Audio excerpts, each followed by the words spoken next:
Ay magandang gabi sa inyo mga ka-TV at kararating lang po natin dito sa Naga City at kung saan po tumuloy muna po tayo rito sa isang hotel dito. Bukas po kasi ay titingnan po natin po yung farm ng ating pong kaibigan si Sir Ryan tsaka po yung kanyang partnership doon para kung malaman natin kung po pwede po yung pagtatanim ng kalamansi doon sa lugar. At yun, punta naman dito sa lugar, dito sa area. Pero bukas pa natin siya makikita. Ang tagal po ng ating naging biyahe. Umabot po tayo ng 11 hours mula doon sa Manila. Malis po tayo doon ng alas 4 ng madaling araw. Ngayon halos kararating na din po natin.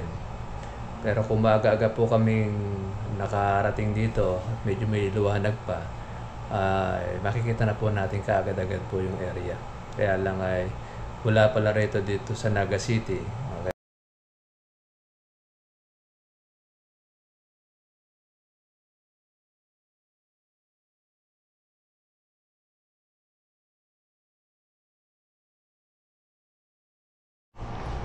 Ay magandang gabi sa inyo mga ka-TV at kararating lang po natin dito sa Naga City at kung saan po tumuloy muna po tayo rito sa isang hotel dito. Bukas po kasi ay titingnan po natin po yung farm ng ating pong kaibigan si Sir Ryan tsaka po yung kanyang partnership doon para kung malaman natin kung po pwede po yung pagtatanim ng kalamansi doon sa lugar. At yun, punta naman dito sa lugar, dito sa area. Pero bukas pa natin siya makikita. Ang tagal po ng ating naging biyahe. Umabot po tayo ng 11 hours mula doon sa Manila. Malis po tayo doon ng alas 4 ng madaling araw. Ngayon halos kararating na din po natin. Pero kung maaga-aga po kaming nakarating dito at medyo may liwanag pa, makikita na po natin kaagad-agad po yung area. Kaya lang ay wala pala rito dito sa Naga City. Kailangan pa palang bumiyahe. Kaya mag-aalangan kaya bukas na lang po na umaga, doon na lang po natin makikita po yung lugar. Sabi po noong ating kaibigan, yung ating subscriber, na yung lugar po ay napapalibutan naman po ng sapa.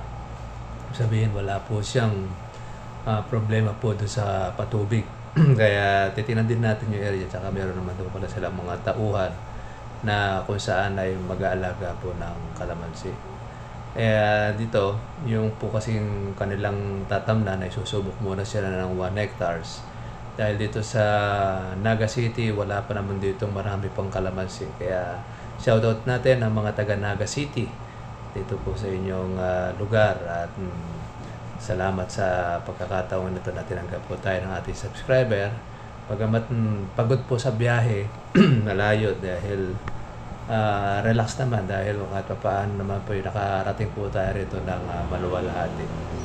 Actually, dito po sa lugar na ito, hindi ko lang ano po yung sikat dito sa inyo sa Naga. Kumbaga ito isang maunlad din po na syudad, ang Naga City.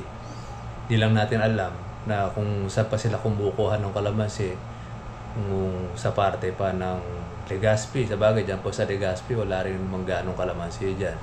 Kaya po yung ating subscriber dyan na nagpa-deliver sa Sorsogon, agad na agad po yung kanyang kalamansihan. Kaya dito, maganda rin po mag-market ng kalamansi. Lalo po ngayon, napakamahal po ng kalamansi, 2,122 ang isang bag. Bukas nga, pagkatapos ng kalatatay ng kanilang papitas, yung sa atin naman po ang kanila pong pipitasin dahil di ba po natapos po yung ating isang lugar. Yung kasing kapitbahay natin napitas na yung kabila po namin. Mas maganda na rin po yung magapa kasi baka mamaya habang mainit ang presyo, baka pati po yung mga magnanakaw ay mainit din. Kaya yun na po yung ating ipasusunod po na papitas. Nakakatuwa naman po dahil sa lugar na ito okay naman. Malalaman po natin bukas kung ano po yung ating po makikita. I-search natin po yung kanilang lupa, kung positive, kung okay sa kalamansi.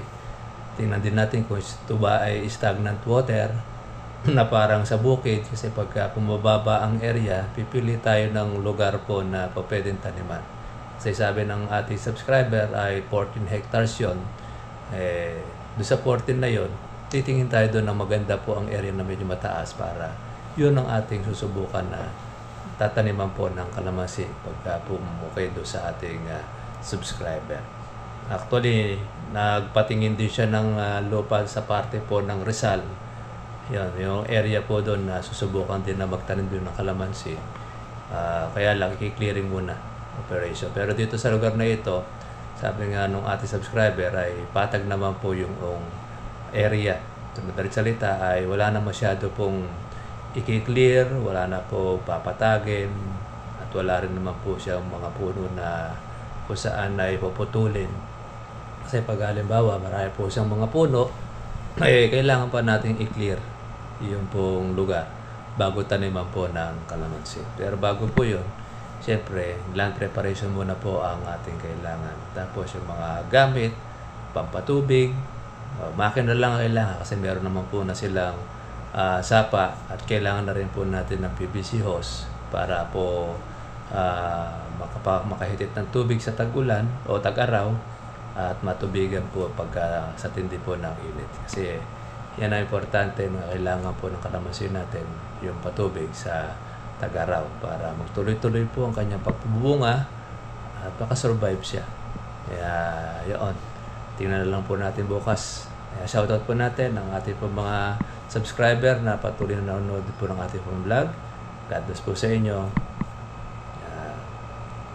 Kaya minsan pa, sana po ay tuloy nyo lang po inyo pong panonood. Marami pa kayo pong malalaman ukol po sa pag-aalaga ng kalamansi. Kaya maraming salamat po rin sa partner po ni Sir Ryan na kung saan ay nag-upa po rito ng hotel para po sa pagtulog natin. Yan. Yan yung kanyang CR. Ito yung higaan. God bless po sa inyo lahat, mga trivia.